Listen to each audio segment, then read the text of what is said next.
They owned no armies, no cities, no empires, only belief. From mountain fortresses, a hidden cult turned faith into terror, assassinating kings and bending empires without ever marching to war. In the late 11th century, the Islamic world was already bleeding before the first blade was ever drawn. The Abbasid Caliphate still existed in name, but its authority had fractured into competing dynasties, rival sects, and fragile alliances held together by fear and gold. Sunni Seljuk Turks ruled in practice, Shia factions whispered in the margins, and the arrival of Crusader armies from the west added a new, violent pressure to a world already splitting at the seams. This was not an age of peace disrupted by madness. It was an age of chaos waiting for a system. At the center of this fracture stood a man history would remember as Hassan-i-Sabbah. He was not a warlord. He did not ride at the head of armies or win fame through conquest. He was thin, austere, almost invisible in the chronicles compared to the men he would eventually destroy. Hassan was born around 1050 in the city of Qom, raised in a devout Shia household, educated in theology, mathematics, and philosophy. From an early age, he showed a dangerous talent, not for violence, but for certainty. While others debated doctrine, Hassan absorbed it. While scholars argued interpretation, he searched for leverage. Faith to him was not a comfort, it was a tool. The Islamic world at this time was divided by a schism already 4 centuries old, Sunni versus Shia. But even within Shi'ism, there was fracture. The Ismailis, a minority sect, believed in a hidden, divinely guided imam whose authority surpassed all earthly rulers. To the Seljuk-backed Sunni establishment, this belief was heresy. To Hassan, it was opportunity. He traveled widely, Ray, Isfahan, Cairo, immersing himself in Ismaili doctrine, studying how belief could bind people tighter than chains. In Cairo, under the Fatimid Caliphate, he witnessed something crucial, an empire sustained not merely by force, but by ideological loyalty. Yet even there he saw weakness, too much hierarchy, too much compromise. Hassan returned east with a vision that was both simple and terrifying. He would not build an army. Armies require land, supply lines, loyalty purchased with pay. He would instead build something far more stable and far more dangerous: absolute believers.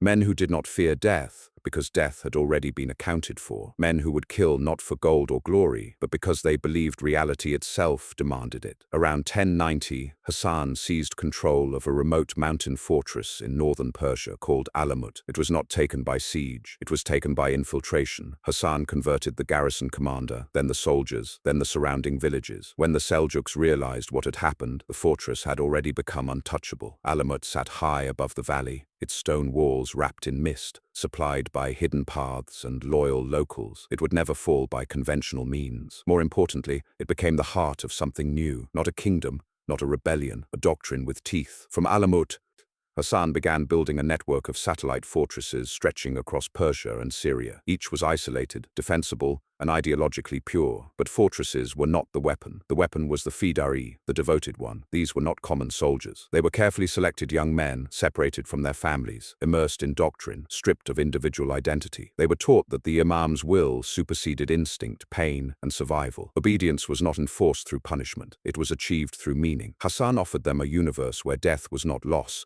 but fulfillment. Later legends would claim Hassan drugged his followers with hashish, carried them into artificial gardens, and convinced them they had glimpsed paradise, thus the name Hash-Shashin. Modern historians debate this fiercely. The contemporary sources are hostile and unreliable, written by enemies eager to demonize. But whether through narcotics or narrative, the result was the same. These men believed utterly. They did not need to be forced. They needed only to be directed. The Seljuk Empire dismissed Hassan at first. A man in a mountain fortress preaching to peasants did not seem like a threat to viziers, sultans, and generals. That illusion shattered in 1092. The most powerful man in the Seljuk state, Nizam al-Mulk, the Grand Vizier, architect of the empire's administration, was traveling with his entourage when a lone figure approached his litter, disguised as a holy man. In full view of guards and courtiers, the man stepped forward and buried a dagger into Nizam's chest. He did not attempt to flee. He was cut down immediately, but the damage was irreversible. The Seljuk state lost its spine in a single moment. Panic followed. This was not war as they understood it. There were no banners, no declarations, no armies to confront. There was only the knowledge that anyone, anywhere could be reached. Mosques, courts, palaces, places once considered sacred or secure, became stages for sudden death. The assassins, as they would come to be known in Europe, did not kill randomly. Every target was symbolic. Governors who persecuted Ismailis, clerics who denounced them, military leaders who threatened their fortresses. Each death sent a message louder than any proclamation. What made the cult truly terrifying was not how many they killed, but how they killed. The dagger was chosen deliberately. No arrows from afar, no poison in secret. The killing had to be seen.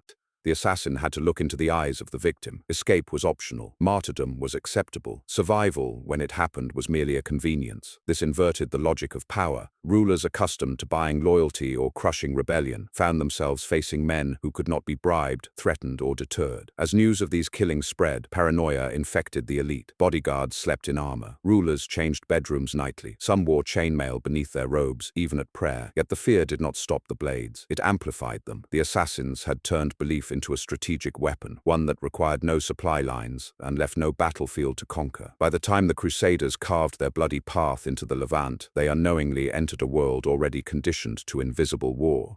Latin chroniclers would soon encounter the assassins and misunderstand them completely, seeing only exotic killers and whispers of paradise. But beneath the myths was a disciplined system built by Hassan Sabbah, a man who proved that faith, when stripped of mercy and welded to purpose, could destabilize empires. This was only the beginning. The cult had not yet reached its full reach, nor had it revealed the true cost of turning belief into a blade pointed at the world itself. The assassins did not recruit men the way armies do. There were no open calls, no promises of pay, no glory sung in taverns. Recruitment was slow, deliberate, almost predatory. Hassan Sabbah understood something most rulers never grasped. Belief cannot be rushed. It must be cultivated, isolated, and hardened.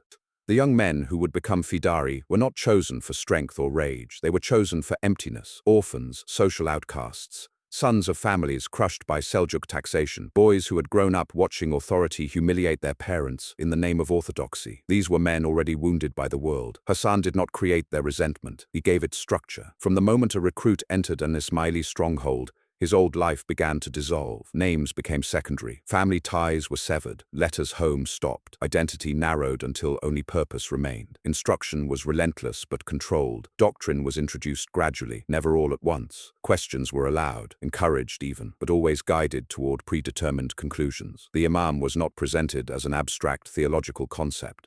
He was framed as the sole source of truth in a corrupt world, the only figure who saw reality as it truly was. Obedience to him was not submission, it was enlightenment. Physical training was minimal compared to mental conditioning. A Fidari did not need to overpower enemies. He needed patience, precision, and emotional control. They learned languages, local customs, prayer rituals of rival sects, court etiquette. Many trained for years without ever touching a weapon. When they did, it was always the dagger. Short, intimate, irreversible. Killing was not framed as violence. It was framed as correction, a necessary incision to remove rot from the body of the world. Punishment was rare. Fear was inefficient. Instead, discipline was enforced through example. Recruits witnessed senior Fidari accept death without hesitation, without pleading, and without resistance. These moments were not hidden, they were lessons. Martyrdom was not glorified emotionally, it was normalized procedurally. Dying was simply part of the workflow. Hassan himself embodied this ethos. He lived ascetically,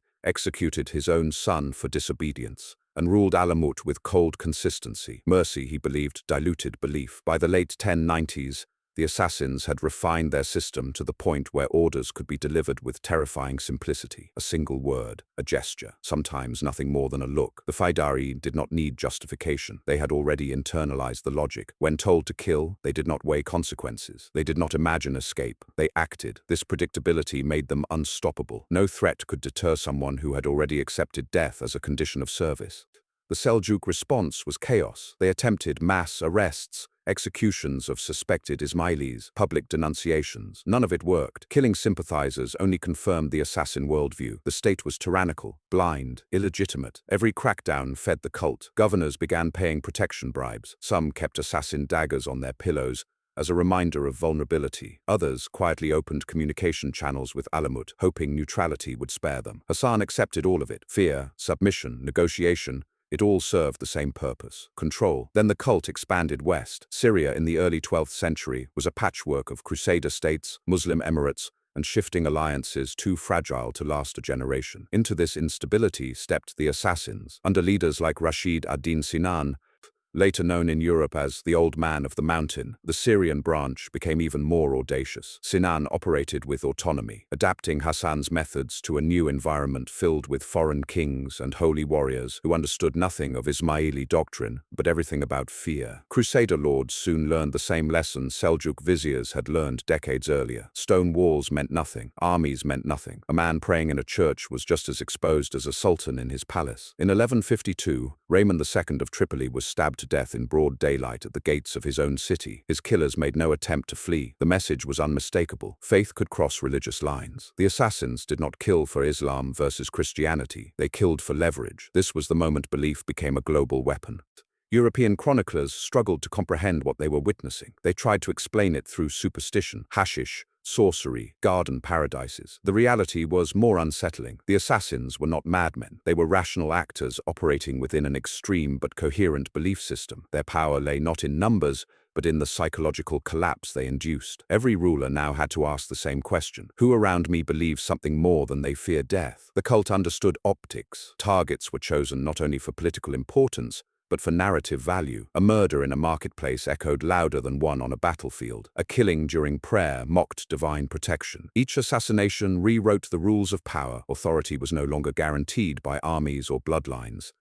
It could be revoked by a single man willing to die. Yet the system carried a hidden cost. Absolute belief requires constant reinforcement. Doubt is contagious. The longer the assassins operated, the more rigid their ideology became. Flexibility threatened cohesion. Adaptation risked fracture. Hassani Sabah had created a machine that functioned perfectly under his control, but he had also made it brittle. It could terrify the world, but it could not compromise with it. As decades passed, enemies learned. They fortified not just walls, but routines. They reduced access. They turned paranoia into protocol. The assassins still struck, but each success required greater sacrifice. The cult remained feared, but fear alone could not build an empire. It could only undermine others.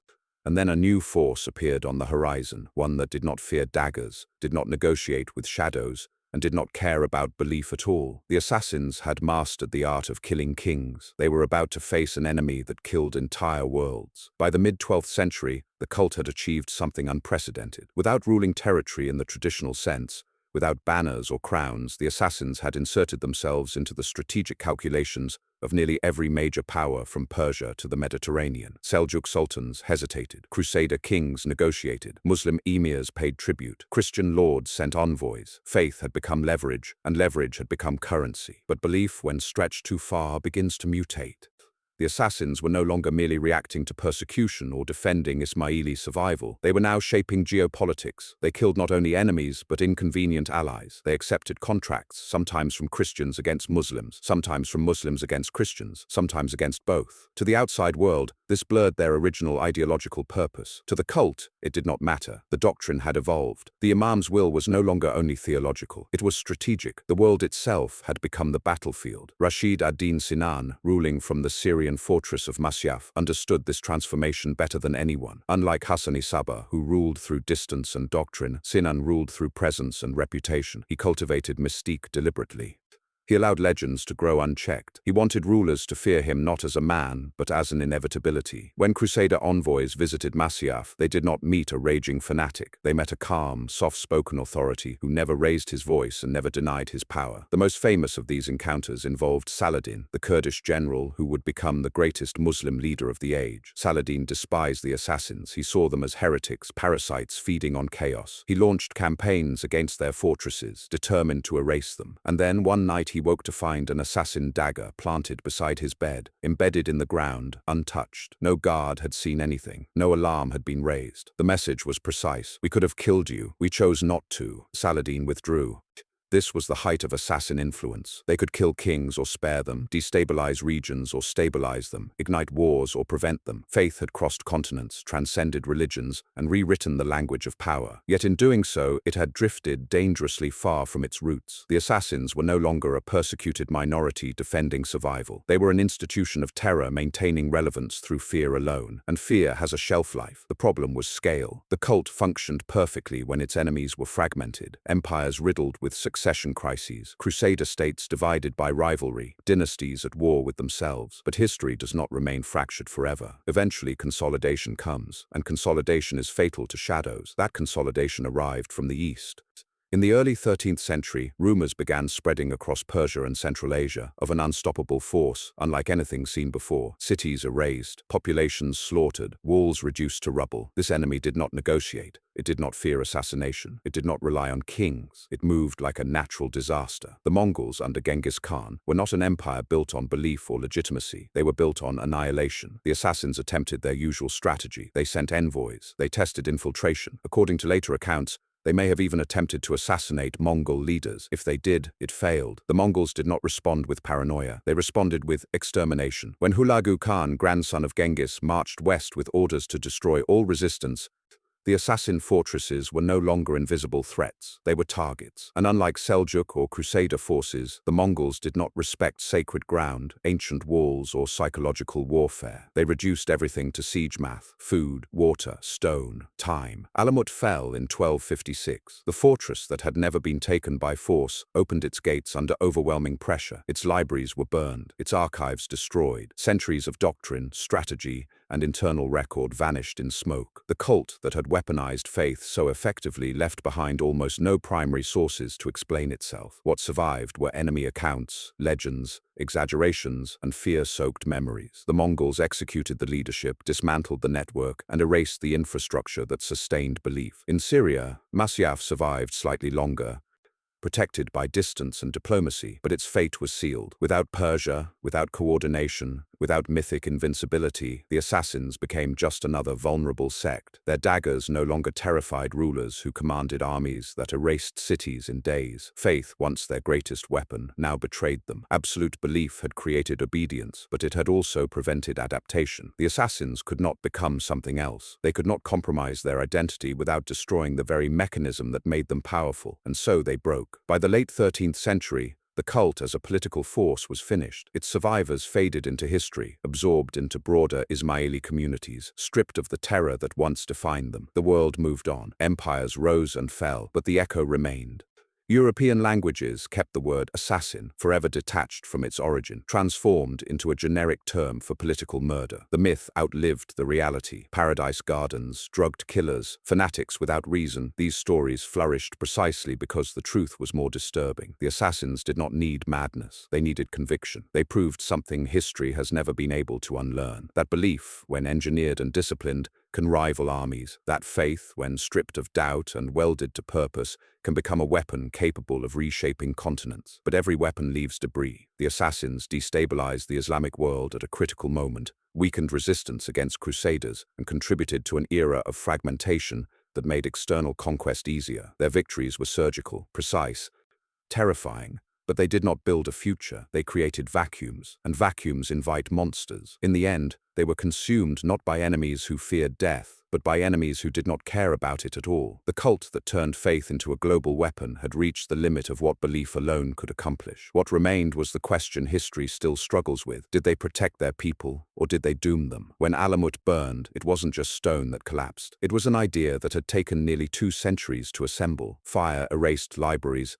executioners erased leaders, and fear, once carefully rationed and directed, evaporated into irrelevance. The assassins had built their power on inevitability, and inevitability does not survive contact with extinction. The Mongols did not fear belief. They did not negotiate with shadows. They erased systems so completely that memory itself became unreliable. In doing so, they exposed the final weakness of weaponized faith. It cannot defend itself against annihilation. Yet the end of the assassins as a political force did not end their influence. It only transformed it. With their records destroyed, the story of the cult was left to their enemies: Sunni chroniclers, Crusader monks, later European writers, all hostile, all fascinated. They exaggerated rituals, invented excesses, and turned strategy into superstition. Hashish became the explanation for devotion. Paradise Gardens replaced discipline. Fanaticism replaced planning. This distortion was not accidental. It was comforting. The truth that rational men could willingly die for an abstract belief with no coercion was far more unsettling, because the assassins were not an anomaly. They were a prototype. They demonstrated that belief could outperform logistics, that ideology could bypass defenses armies could not, that loyalty rooted in meaning was stronger than loyalty bought with pay. They proved that the most effective weapon was not steel, but certainty, and history took notes. Centuries later, revolutionary movements would rediscover these principles. Religious extremists, political cults, Nationalist cells, terror organizations, different gods, different slogans, same architecture. Isolate recruits, redefine identity, sever old loyalties, normalize death, turn spectacle into strategy. The assassins did not invent these methods, but they refined them with terrifying precision. What made their system especially potent was its moral insulation. By framing murder as obedience to a higher truth, they removed guilt from the equation. Responsibility dissolved upward. The Fidari did not kill because they wanted to. They killed because reality demanded it. This absolution is the most dangerous gift any ideology can offer. Once granted, it is almost impossible to revoke, but belief alone cannot govern forever. It excels at destruction, not construction. The assassins could destabilize states, but they could not replace them. They could kill kings, but they could not administer kingdoms. Their refusal to evolve into a conventional power was both their strength and their doom. They remained pure, and purity is fragile. When the Mongols arrived, they did not challenge assassin ideology. They ignored it. They treated faith the same way they treated walls and populations, as an obstacle to be removed. There was no symbolic counter, no psychological war, just arithmetic violence. Against that, belief had no defense. The survivors adapted quietly. Modern Ismaili communities bear little resemblance to the cult that once terrified empires. The dagger was retired. Doctrine softened. Survival replaced domination. In a grim irony, the assassins endured only by abandoning everything that had made them feared, and yet their shadow still stretches across history. Every time a lone believer kills for an idea larger than himself. Every time terror is used not to conquer land, but to shape behavior. Every time martyrdom is engineered rather than spontaneous. The blueprint reappears. Different language, same logic. The cult of believers who turned faith into a global weapon did not fail because their belief was false. They failed because belief, once weaponized, attracts forces that do not care what it means. It invites responses too large, too blunt, too final to be outmaneuvered. Faith can kill kings. It cannot survive extinction-level enemies. History often asks whether the assassins were villains or victims, heretics or heroes. That question misses the point. They were something far more important and far more dangerous. They were proof. Proof that conviction can rival empires. Proof that fear does not require armies. Proof that the most powerful weapons are invisible until they are used. And proof that once belief becomes a blade, it cuts in every direction, including the hand that wields it. The assassins vanished into smoke and legend, but the world they helped create never forgot the lesson. Faith, when absolute, does not need borders, it does not need permission, and when given a target it can reshape history, one body at a time. The cult collapsed, the weapon endured,